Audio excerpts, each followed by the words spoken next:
Apakah suara saya terdengar? Iya. Oke, terima kasih. Terima kasih untuk Gladys dan Pak Simorangkir yang sudah menghubungi saya untuk boleh bersaksi pada malam hari ini apa yang sudah kami alami, untuk kami boleh bagikan untuk melihat betapa besarnya kasih Tuhan itu kepada kita semua.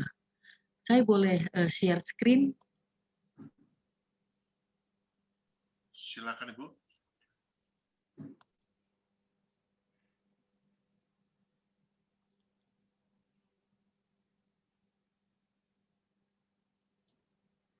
Baik. Sekali lagi selamat malam untuk Bapak Ibu, saudara-saudari sekalian. Saya mengambil judul Jalan Bersama dengan Yesus. Ini adalah rangkuman dari kesaksian yang ingin saya sampaikan. Ya, sebelumnya terima kasih sekali lagi untuk waktunya. Seperti tadi dikatakan Ibu Jane bahwa saya harus memperkenalkan diri. Jadi ini adalah keluarga kami dan saya senang karena tadi sebelum mulai waktu pertama masuk saya kaget karena saya melihat ada nama yang saya sudah kenal sejak di Indonesia tahun 70 sekian. Waktu kami masih SMP dan Ibu Ellen Asa SMA kalau tidak salah kami bertemu di Sukabumi. Jadi saya senang bahwa di antara sekian banyak anggota jemaat ada yang saya kenal. Ini adalah foto terbaru kami bulan Februari akhir. Itu yang di tengah adalah suami saya, Yopi Syahalatua, dan dia memang sudah 17 bulan ini sakit. Itu nanti yang akan saya saksikan bagaimana Tuhan menuntun kami. Yang laki-laki adalah anak saya yang pertama, Nathan. Saat ini dia sedang menyelesaikan S2-nya. Dan yang kacamata adalah Natania. Dia sudah bekerja. Yang bungsu, Natasha, dia juga sudah bekerja. Kami semua keluarga perawat. Anak saya tiga-tiga perawat semua. Jadi hanya papanya yang orang ekonomi. Jadi saya perawat juga dan 3 anak saya perawat semua. Puji Tuhan bahwa kami semua boleh bersatu untuk bisa melayani di dalam profesi kami sebagai seorang perawat. Anak saya yang bungsu bekerja di Rumah Sakit Advent di Bandung bersama dengan saya juga di Rumah Sakit Advent Bandung. Mungkin itu saja perkenalan terkait keluarga kami. Semoga kami semua boleh menyaksikan berkat-berkat Tuhan melalui pengalaman kami bersama dengan Tuhan. Jalan bersama dengan Yesus. Pada dasarnya semua kita harus mengalami dan harus mengambil keputusan untuk jalan bersama dengan Yesus. Dan kalau berjalan bersama, itu kalau pepatah mengatakan bahwa burung yang sejenis yang sama akan terbang bersama-sama. Jadi kalau kita mau berjalan bersama dengan Yesus, tentunya kita harus sama dengan Yesus juga. Baru kita bisa bersama-sama. Baik itu di dalam visi, misi, tujuan hidup, dan sebagainya, kita harus sama. Salah satu topik yang ingin saya ambil adalah kalau kita mau bersama dengan Yesus, kita harus mengambil tabiat sama seperti Yesus. Jadi yang akan kita bahas adalah membangun tabiat Kristus. Alasan membangun tabiat Kristus itu yang pertama adalah Kejadian 1 ayat 27. Dikatakan bahwa maka Allah menciptakan manusia itu menurut gambarnya. Jadi kalau menurut gambarnya tentunya kita harus sama. Dikatakan bahwa manusia diciptakan itu satu tahap hanya lebih rendah sedikit dari para malaikat. Jadi kita memang harus sama. Pada dasarnya awalnya sudah seperti itu ditentukannya bahwa kita harus sama. Namun pada kenyataannya ada banyak orang-orang yang mengaku dirinya Kristen, tetapi mereka hanya menerima nama Kristus, tetapi tidak menerima tabiatnya. Ini saya ambil dari keterangan dari renungan pagi kita tanggal 16 Maret. Itu diterangkan di situ bahwa kalimat itu tadi. Jadi banyak kita mengaku orang Kristen hanya mengambil nama Kristus, tetapi tidak berikut satu paket dengan tabiatnya. Itulah sebabnya alasan kenapa kita harus membangun tabiat Kristus. Yang berikut adalah di dalam Testimonies for the Church volume 8 halaman 265 dan 286 disebutkan bahwa Kristus datang untuk mengajar bangsa manusia apa yang diinginkan Allah supaya mereka ketahui. Jadi memang Tuhan Yesus itu diutus untuk memberi pengajaran kepada kita. Yang berikut, sebagaimana adanya Yesus dalam sifat manusia, Allah menginginkan agar para pengikutnya juga demikian. Jadi memang Tuhan datang ke dunia ini untuk memberi contoh. Dan contoh itu sudah diikuti, kalau kita baca di Alkitab, ada banyak tokoh-tokoh rohani yang sudah mengikutinya dan dibuktikan dalam Alkitab bahwa mereka bisa. Ada dua yang saya ambil pada malam hari ini, yaitu Henokh. Dalam Kejadian 5 ayat 24 dikatakan bahwa Henokh hidup bergaul dengan Allah. Nah, kalau dia bergaul dengan Allah dan Allah menerima Henokh, itu oleh karena sama. Yang sama adalah apa? Pasti tabiatnya sama. Itu sebabnya mereka bisa bersama-sama. Kita manusia saja, kita bisa menjadi sahabat seseorang atau orang lain menjadi sahabat kita karena sama. Ya mungkin sama-sama suka tertawa, sama-sama senang jalan-jalan, itu karena sama. Yang kedua adalah di Kejadian 6 ayat 9, itu adalah Nuh.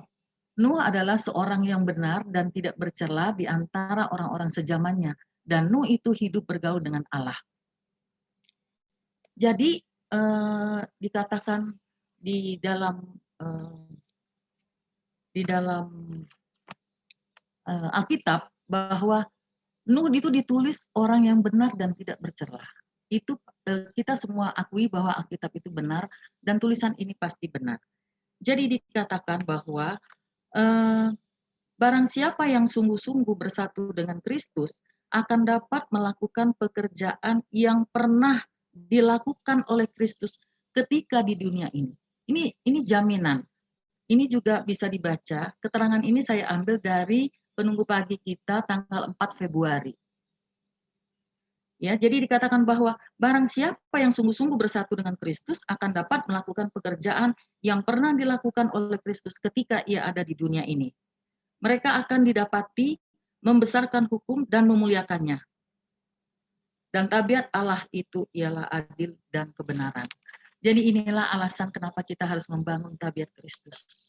Saya sedikit membagikan kami di rumah sakit ada lagu tema yang sudah sejak dari Januari kami nyanyikan. Itu adalah lagu yang diciptakan oleh salah seorang anggota jemaat kita dari Salatiga untuk pernyataan yang selalu disampaikan oleh Ketua Uni Barat, yaitu Bapak Sugi Sitorus. Dia kalau menyampaikan sesuatu firman atau apa, dia selalu akhiri dengan mari kita harus mempersiapkan diri kita untuk masuk ke dalam kerajaan surga. Jadi jemaat itu memang dia musisi, jadi dia menciptakan, Pak Pendeta katanya saya akan ciptakan lagu untuk bisa dinyanyikan sesuai dengan statement itu. Jadi ada lagu yang akan disampaikan mungkin di launching ini bulan depan yang sudah direkam rumah sakit untuk kita bisa menyanyikannya. Bahwa lagu itu simpel sekali, mengatakan bahwa Tuhan sudah menyediakan tempat di surga untuk kita semua dan kita semua harus masuk ke dalam kerajaan surga. Itu sebabnya kita harus membangun tabiat sempurna seperti Tuhan agar kita layak masuk ke dalam kerajaan surga. Yang berikut adalah rekomendasi membangun tabiat Kristus. saya ambil ini sepenuhnya dari buku Roh Nubuat yang ditulis Ellen G. White di dalam pikiran, karakter, dan kepribadian. Ini di bab 59, halaman 227 sampai 238. Dikatakan bahwa tabiat adalah buah dari kebun pikiran. Kita akan melihat nanti sampai di akhir dari pembahasan ini, penyampaian saya tentang hubungan tabiat dan pikiran. Dikatakan bahwa tabiat yang benar dibentuk dari kemampuan mental dan moral yang dikembangkan dengan baik. Jadi di dalam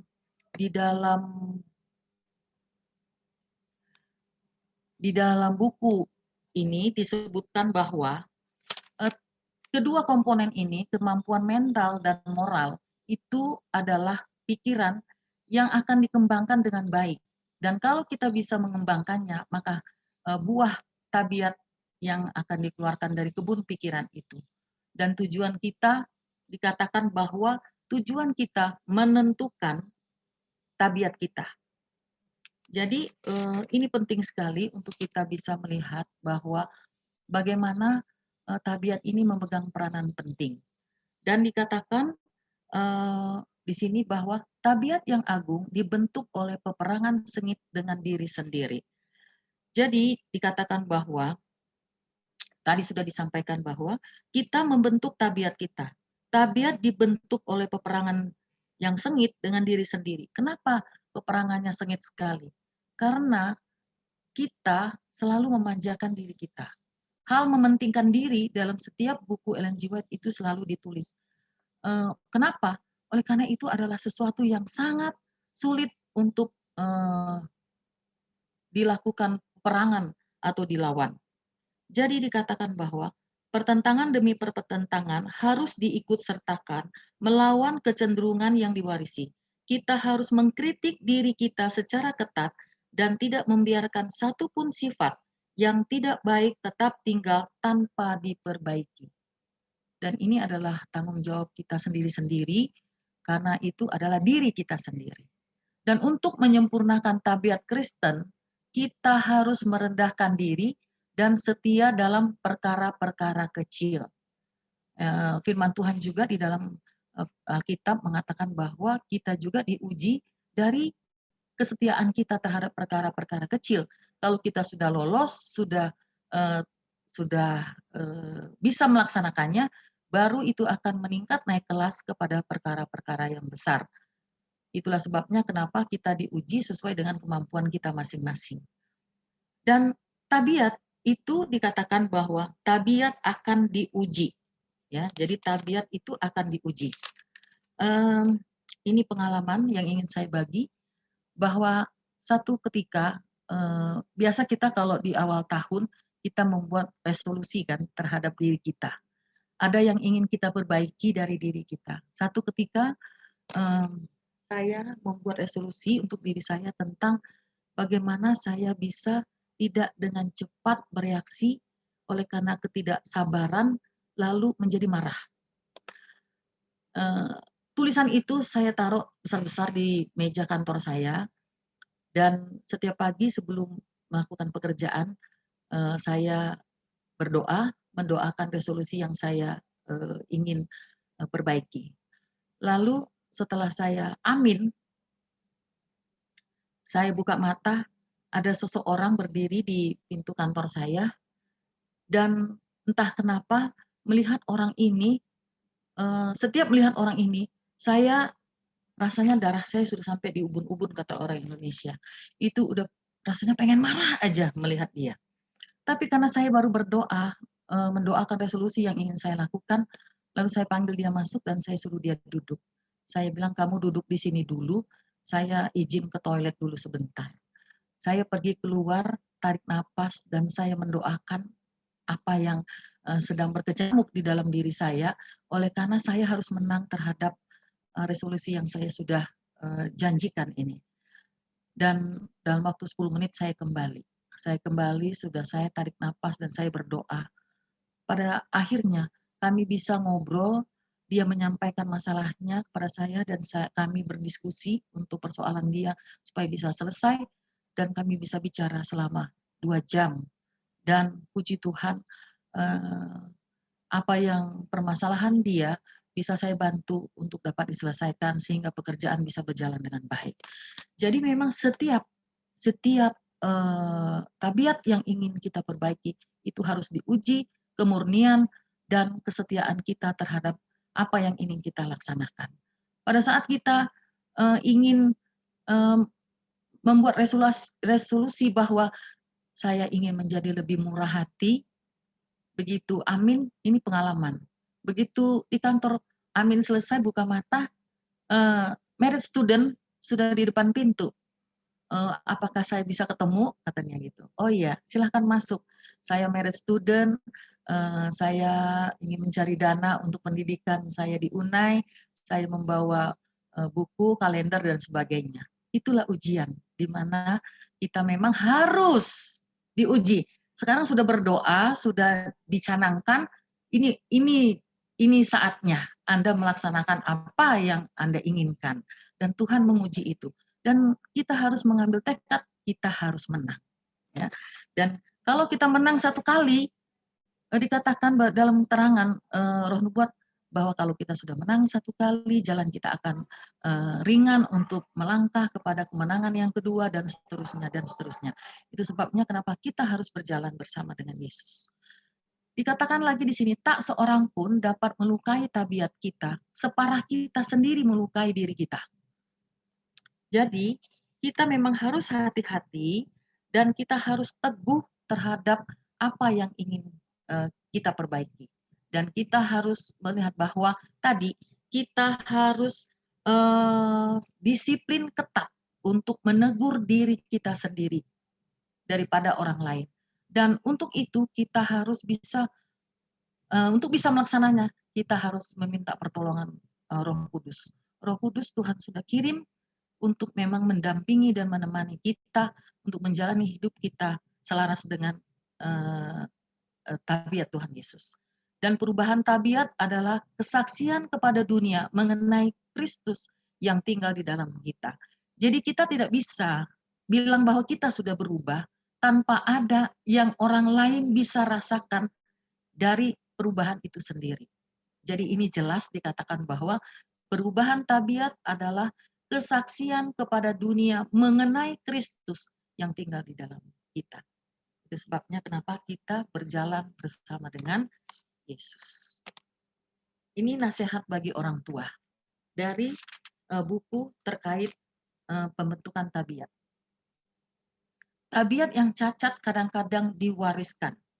Dikatakan di sini bahwa banyak anak-anak di rumah tangga meniru tabiat orang tua yang mereka lihat setiap hari di rumahnya. Jadi kalau di rumah itu memang kita orang tua kerjanya marah-marah, berteriak, tidak pernah membantu orang yang datang minta pertolongan ke rumah kita, dikatakan di sini ini adalah warning bahwa tabiat yang cacat kadang-kadang diwariskan. Namun ada satu perikop yang mengatakan bahwa cacat tabiat itu dapat diatasi dengan cara bahwa kehendak kita harus dikendalikan. Jadi dalam halaman 232 dikatakan bahwa kesulitan yang sesungguhnya timbul dari rusaknya hati yang tidak disucikan dan keengganan menyerahkan diri di bawah pengendalian Allah. Itulah yang menyebabkan tabiat kita cacat. Karena kita tidak mau dikendalikan oleh Allah dan kita tidak dengan sungguh-sungguh dan sehingga dengan demikian kesulitan itu ditimbulkan oleh karena hati kita yang rusak. Dan dikatakan bahwa oleh menyerahkan kehendak kita kepada Kristus, hidup kita akan terlindung bersama Kristus dalam Allah dan bersekutu dengan kuasa yang adalah di atas segala perintah dan kuasa, yaitu adalah Tuhan Yesus. Jadi terima kasih tadi Lovely sudah menyampaikan lagu yang kami tidak kerjasama sebelumnya, tapi lagu itu sudah mengantar sharing saya pada malam hari ini untuk kita mengatakan bahwa Tuhan Yesus adalah segalanya bagi kita. Dan pada halaman 234 dikatakan bahwa pikiran dan hati harus didisiplin. Dikatakan pikiran dan hati harus didisiplin. Pikiran dan hati harus didisiplin dan ditaruh di bawah pengekangan yang tepat supaya tabiat selaras dengan hukum-hukum yang mengatur kemanusiaan kita. Tadi di awal sudah disampaikan bahwa Yesus di dalam kemanusiaannya sudah memberikan contoh dan beberapa tokoh-tokoh Alkitab sudah membuktikan bahwa mereka di dalam penurutannya bisa untuk mengikuti apa yang Tuhan teladani. Dan yang berikut, para orang tua harus mempelajari tabiat anak mereka. Dikatakan bahwa para orang tua harus mempelajari tabiat anaknya. Jangan pernah berlaku kasar dan bertindak atas dorongan hati. Jadi pada saat kita boleh marah kepada anak kita jika dia melakukan kesalahan, dan biarlah, tapi pada saat itu adalah suasana di mana kita mendidik. Dan mendidik tidak sama dengan bertindak atas dorongan hati. Jadi itu semua emosi, dan pada saat misalnya kita memukul, itu kita memukul oleh karena emosi kita, bukan oleh karena kita mengajar. Dan setiap pertunjukan kemarahan pada pihak orang tua itu memperkuat pemberontakan dalam hati anak-anak. Inilah sesuatu yang harus kita perhatikan. Yang satu lagi yang ingin saya sampaikan adalah tentang pemanjaan. Pemanjaan membuat tabiat tidak menentu.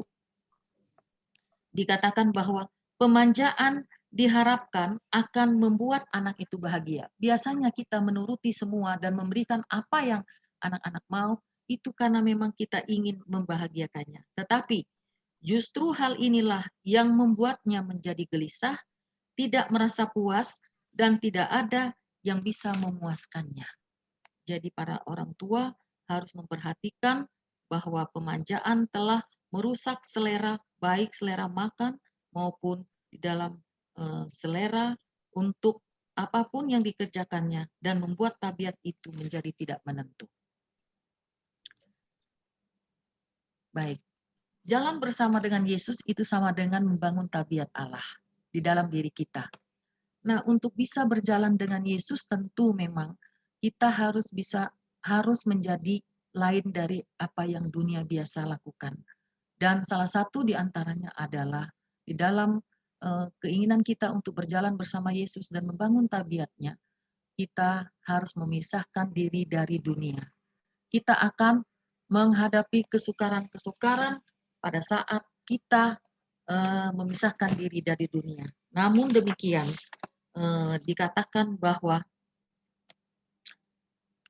jangan seorang pun terperdaya oleh setan dengan menganggap diri kita hina jika kita merendahkan diri. Tuhan selalu mengajarkan kepada kita ada dua tabiat Tuhan Yesus yang harus kita contoh, yaitu lemah lembut dan kerendahan hati. Ini selalu diulang-ulang, mementingkan diri, ya, menghilangkan mementingkan diri dan membuat kerendahan hati. Ini selalu diulang-ulang dalam tulisan Roh Nubuat. Oleh karena ini dua hal yang memang sangat sulit. Mungkin sukacita dan sebagainya itu kita bisa laksanakan, tapi ada dua yang sulit, tetapi kita harus menang. Ya, dikatakan bahwa kalau kita ingin bersama dengan Tuhan, memang kesukaran itu akan ada, namun percayalah bahwa Tuhan akan menyertai kita. Kita harus menunjukkan oleh perkataan dan perbuatan kita bahwa kita insaf akan tanggung jawab kita. Tadi yang sudah disampaikan di depan bahwa kita, perubahan tabiat itu adalah bukti dari pernyataan bahwa kita bersama dengan Tuhan. Jadi ini adalah selaras, memang dikatakan bahwa kita harus menunjukkannya dalam perkataan dan perbuatan. Kita harus memelihara pikiran kita kepada Allah. Maka dalam kelemahan kita, ia akan menjadi kekuatan yang akan menopang kita. Di dalam kebodohan kita, Tuhan akan menjadi hikmat bagi kita.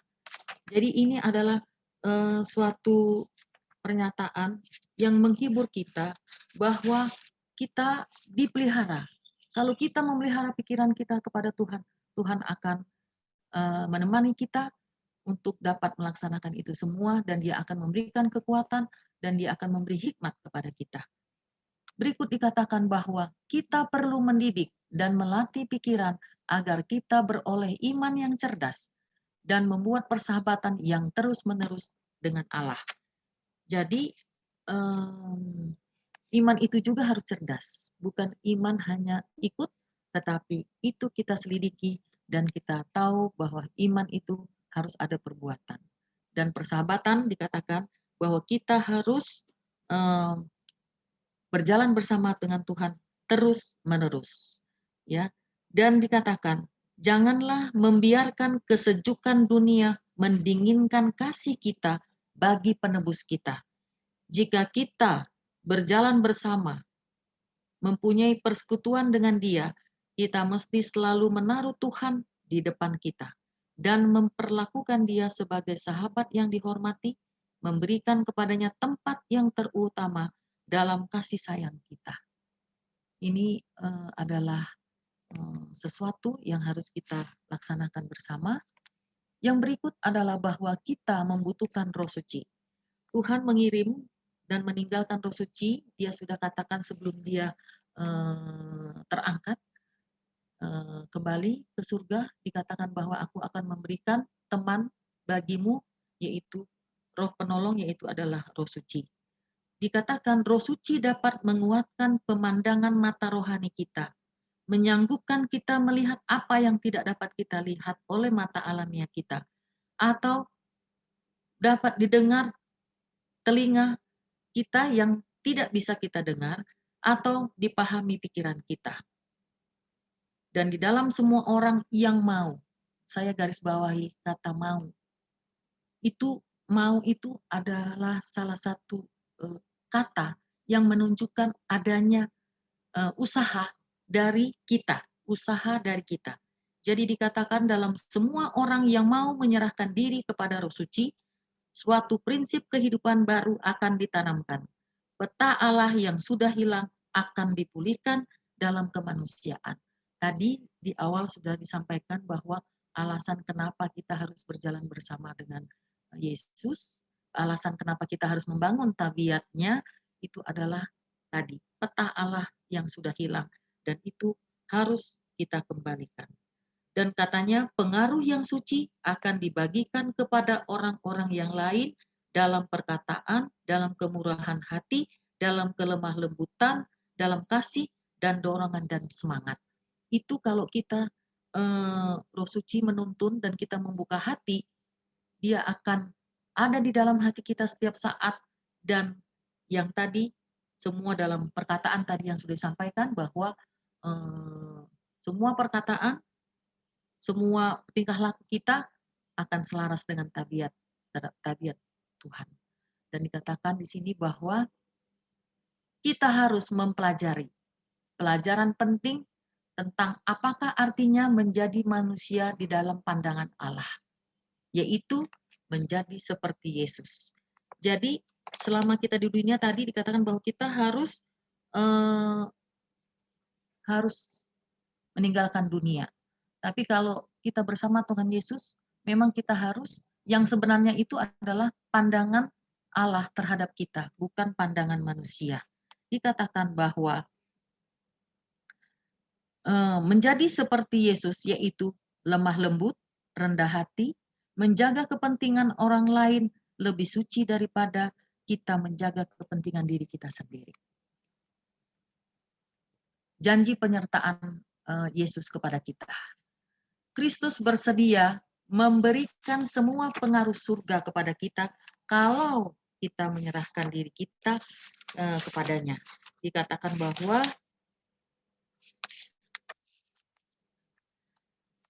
Kristus akan memberikan semua pengaruh surgawi. Ia mengetahui segala godaan yang datang kepada manusia dan kesanggupan tiap-tiap orang. Jadi kesanggupan kita memang sendiri-sendiri, itu sebabnya pencobaan juga datangnya berbeda-beda dan sendiri-sendiri sesuai kekuatan kita. Ia menimbang kekuatannya Ia melihat yang sekarang dan yang akan datang, lalu menghadapkan kepada pikiran segala kewajiban yang harus dihadapi dan menganjurkan agar perkara-perkara duniawi yang biasa tidak akan dibolehkan sampai begitu memenuhi pikiran sehingga perkara-perkara yang kekal hidup dan diperhitungkan. Itulah janji yang Tuhan berikan bahwa Dia akan bersedia memberikan segalanya kepada kita, asal kita siap untuk memberikan diri kita kepada Tuhan. Dan dikatakan Tuhan memiliki kelimpahan anugerah untuk dicurahkan atas tiap-tiap orang yang mau menerima karunia surga. Ya, dikatakan bahwa Roh Suci akan membawa segala kesanggupan yang dipercayakan Allah kepada pekerjaan Kristus dan akan membentuk manusia itu setuju dengan pola ilahi, sebanding dengan seberapa besar niatnya merindukan dengan sungguh-sungguh perubahan itu. Jadi memang Tuhan sudah menyediakan semuanya, tapi kata-kata bahwa kita yang harus berusaha itu selalu ada. Ya. Dikatakan bahwa Allah menerima orang-orang sebagaimana mereka ada. Lalu Dia akan mendidik mereka yang mau, nih kata-kata mau selalu ada, mau menyerahkan dirinya. Jadi ada juga gambar atau foto di mana Tuhan Yesus berdiri di depan pintu dan pintu itu di depannya tidak ada pegangannya untuk bisa dibuka. Itulah mau dan itulah usaha kita untuk membuka pintu itu dan Tuhan akan masuk.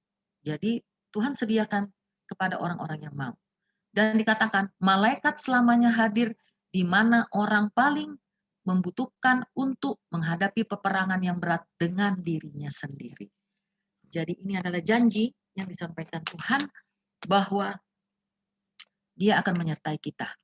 Berikut dalam waktu yang singkat saya akan menyampaikan kesaksian kami pada tanggal 27 November 2019 pagi itu mulai dari malam tidak ada kejadian yang harus kami waspadai, semua biasa-biasa saja sampai kepada pagi tanggal 27 itu biasa suami saya bangun, dia selalu bangun duluan, jam 4 dia sudah bangun karena dia memang tidur lebih cepat dari saya dan dia sudah baca Alkitab, lalu setengah 5 saya dengar, saya masih baca Alkitab, saya dengar dia sudah turun dan dia masak air.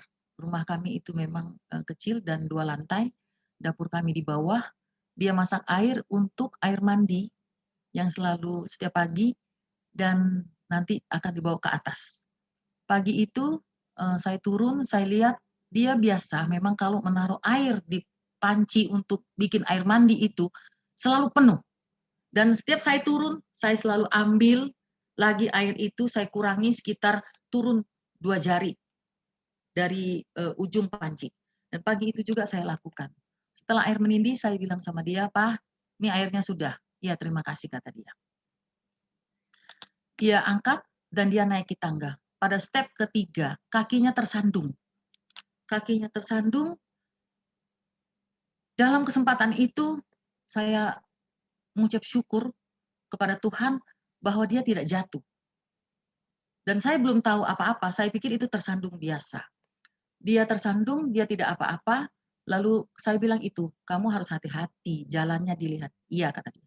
Dia naik tangga, tangga itu cukup banyak, mungkin ada 20 step. Baru dia naik ke atas dan dia mandi, saya dengar dia mandi. Setelah mandi, biasanya pagi memang kami itu berselisih jalan karena memang waktu, di mana kami harus berangkat kan kerja jam 7 pagi. Jadi setelah dia mandi, dia ke kamar, saya yang mandi, masuk kamar mandi. Biasanya sementara saya mandi, saya sudah dengar mobil sudah dipanaskan, gitu. Jadi, oh kami sudah siap. Begitu saya turun, kami berangkat. Semua makanan sudah siap dan dia sudah tahu mana yang harus dibawa. Tapi pagi itu sementara saya mandi, saya nggak dengar bunyi mobil dipanaskan. Ini saya pikir, kenapa sih dia ngapain ini lama-lama banget, nanti terlambat. Akhirnya selesai mandi, saya turun. Begitu sampai di tangga, saya noleh ke kiri. Itu ada tempat, ruangan, ada meja, dan ada kulkas di sana. Saya melihat dia sedang minum. Dia sedang minum, oh minum. Saya pikir, ya udah, saya buka pintu. Saya buka pintu, setelah saya sudah buka pintu, saya noleh kembali. Pada saat saya noleh itu, suami saya sedang sempoyongan, dan dia memegang kulkas. Saya datang mendekat, dan saya tanya, "Pak, kenapa?" Dia bilang, enggak kenapa-kenapa. Kenapa barusan sempoyongan? Enggak tahu katanya. Dalam hati saya, ini pasti dia kena stroke, mungkin iskemik. Itu sebabnya dia masih bisa menjawab saya dan apa dan sebagainya. Akhirnya saya bilang sama dia, ayo saya bantu, kamu harus duduk di sana. Pikiran saya berkecamuk, bagaimana ini kami nyampe ke rumah sakit, karena kami cuma berdua, saya nggak bisa nyetir. Waduh, ini repot nih. Saya mengucap syukur lagi bahwa kompleks tempat kami tinggal itu adalah kompleks yang 99% semua karyawan rumah sakit. Karyawan rumah sakit. Akhirnya saya suruh dia duduk, baru di situ dia mulai nggak jelas bicara, tapi saya suruh angkat tangan dan sebagainya, dia masih bisa mengerti saya dan menjawab. Aduh, saya masih pikir ini gimana nih, mungkin orang sudah pergi semua karena ini sudah jam 6:04. Tapi di dalam kepanikan dan saya berdoa dalam hati, Tuhan ini saya gimana ini caranya, saya nggak bisa apa-apa ini. Tapi dia harus segera cepat sampai di rumah sakit. Begitu saya amin, ada mobil berhenti di depan rumah saya. Dan saya lihat, oh itu tetangga saya. Lalu pintu saya memang sudah terbuka dan saya teriak, Pak Yudi, kenapa? Saya bilang gitu. Oh ini Bu, HP istri saya ketinggalan. Oh puji Tuhan. Saya bilang, Pak Yudi, saya boleh ikut? Suami saya kayaknya sakit nih. Oh iya, iya boleh. Akhirnya kami pergi sampai ke rumah sakit. Sampai ke rumah sakit, dia masih seperti biasa, kondisinya menjadi lebih baik, dia bisa makan, bisa ngomong, bisa segala macam, dokter sudah periksa, akhirnya mau di CT scan. Pas hari itu mau di CT scan, ruang CT scan itu sedang direnovasi yang di Rumah Sakit Advent. Kami harus pergi ke rumah sakit lain. Dan ada pagi itu ada rapat penting yang saya nggak bisa tinggalkan. Karena melihat kondisi dia yang tidak terlalu parah, akhirnya dia diantar oleh dokter emergency, perawat emergency, dan salah satu keluarga kami yang juga karyawan rumah sakit. Saya bilang kalau ada apa-apa tolong saya dihubungi. Setelah mereka pergi, nggak berapa lama dia menelpon saya sambil menangis. Katanya Om Yopi mau diintubasi, mau dipasang selang. Hah, saya kaget. Kami sedang rapat bubar, lalu ada Pak Pendeta yang Ibu berangkat dengan saya ke rumah sakit. Lalu kami pergi ke sana. Tanpa saya ketahui, saya tiba, teman-teman saya satu mobil, mantan teman-teman ICU, emergency, dan dokter anestesi juga datang, tiba bersama dengan saya.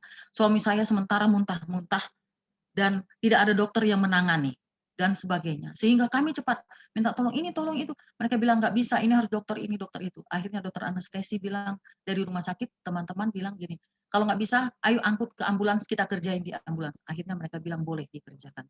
Akhirnya kami melakukan tindakan sebagaimana kami biasa lakukan di rumah sakit itu. Puji Tuhan, semua tepat pada waktunya. Dan kami pulang ke rumah sakit, suami saya dirawat 3 bulan di ICU, dan dia mengalami 3 kali kritis, dan saya mendampingi selalu, karena saya memang dulu mantan perawat ICU, selama 21 tahun saya di ICU, dan saya mendampingi terus, sehingga pada bulan Mei kami pulang ke rumah. Pada saat kami mau pulang, saya bingung. Rumah kami itu kamarnya di atas, dan kamarnya kecil. Saya nggak mungkin bawa dia pergi untuk tinggal di atas. Wah, berarti rumah harus dibongkar. Saya izin sama rumah sakit untuk menggunakan guest room, sementara kami membangun rumah di belakang, kamar dan sedikit ruangan, sehingga itu bisa menjadi kamarnya di bawah.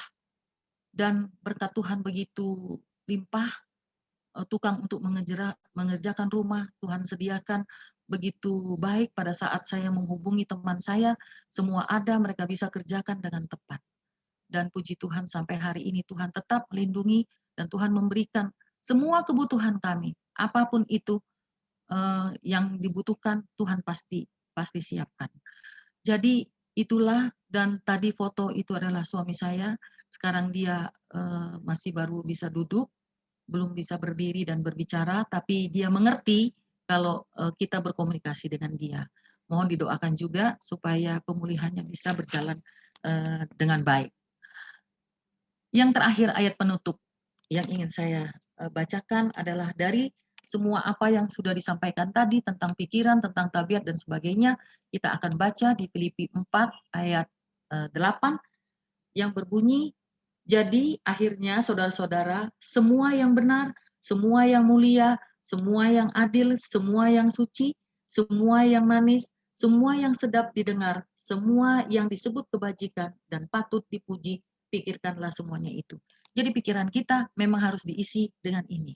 Bibitnya tadi kalau pikiran kita itu adalah kebun, ini dia nih. Yang harus kita tanam itu adalah ini semua. Apa yang sudah kita baca. Dan hasilnya adalah Galatia 5 ayat 22. Kita akan baca itu adalah Galatia 5 ayat 22. Tetapi buah roh ialah kasih, sukacita, damai sejahtera, kesabaran, kemurahan, kebaikan, kesetiaan, kelemah lembutan, penguasaan diri. Dan semuanya itu tidak ada yang bertentangan. Dan itulah buah tabiat yang kita akan berikan kepada orang lain melalui pikiran kita, dan biarlah melalui renungan ini dan sharing yang sudah saya sampaikan ini akan ditanam di dalam hati dan pikiran kita semua, dan ini akan mengangkat kita untuk siap atas kedatangan Tuhan yang kedua kali. Terima kasih dan Tuhan memberkati kita semua. Amin. Amin. Praise the Lord. Terima kasih banyak. Terima kasih. banyak. Terima kasih Ibu Nancy atas kesaksian dan firman-Nya yang begitu menguatkan kita untuk Amin. lebih dekat kepada Tuhan, berjalan tiap hari dengan Yesus dan merasakan bahagianya hidup dengan Yesus. Terima kasih. Lagu tutup nanti akan dibawakan oleh Pak Lloyd, tapi setelah lagu tutup nanti Ibu Nancy akan doa tutup. Kami persilakan Lloyd.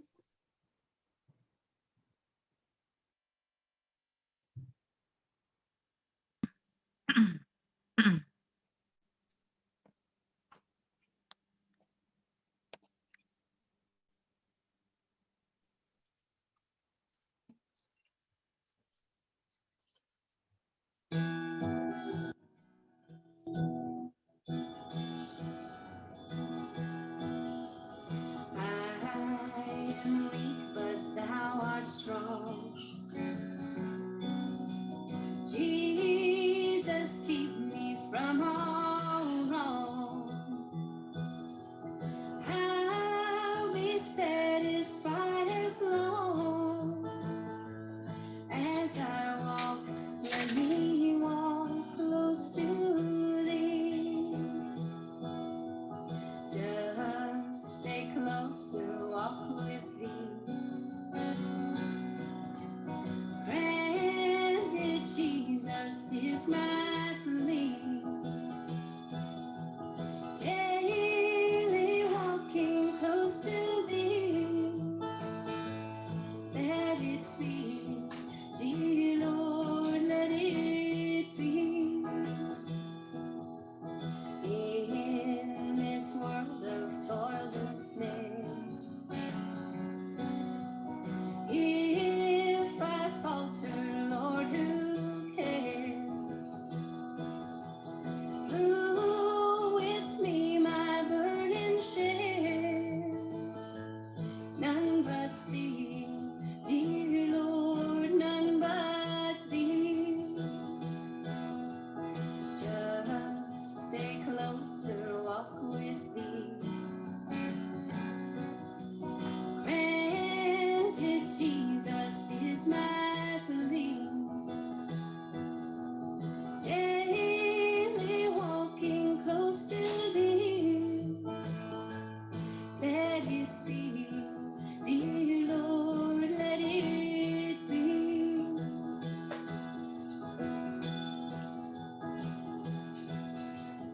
When my feeble life is o'er,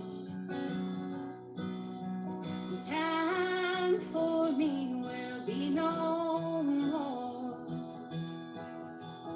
Guide me gently, safely o'er to Thy kingdom shore, to Thy shore. Just stay closer, walk with Thee. Granted, Jesus is my plea. Daily walking close to Thee. Let it be, dear